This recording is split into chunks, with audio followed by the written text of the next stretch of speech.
සමහරු අම්මා තාත්තා දකින්නේ තමන්ගේ සහෝදරයාගෙන් සහෝදරියකින්.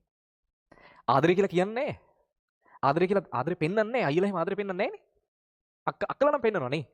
අයියලා එහෙම ආදරේ පෙන්වන්නේ නැහැ. එයාට සලකන්න ඕනේ දවසක. ළමයි මේ ඔයාලට අයියලා අක්කලා ඉන්නවද? නංගිලා මල්ලා. හදනද ඒක මාර බැඳීමක්. ওই සහෝදර බැඳීම කියන එක පිනකට එන්නේ සමහර විට. සමහරු ඉන්නවා අම්මගේ තාත්තගේ අඩුව පුරවනවා සහෝදරයා. සමහරු ඉන්නවා අයියෙක් හෝ අක්කෙක්. සමහර අක්කලා ඉන්නවා අම්මා වගේ. සමහර අයියලා ඉන්නවා තාත්තා වගේ.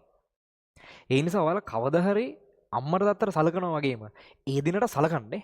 මොකද සමහරු අම්මා තාත්තා දකින්නේ තමන්ගේ සහෝදරයාගෙන් සහෝදරියකින්.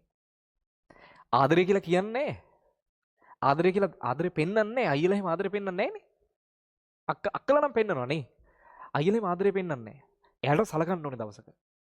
ඒ නිසා ඒ කට්ටිය තමන් උපකාර කරන්න ඕනේ, සලකන්න ඕනේ පිරිස කෙනෙක්. ඒක මතක තියාගන්න අනිවාර්යෙන්.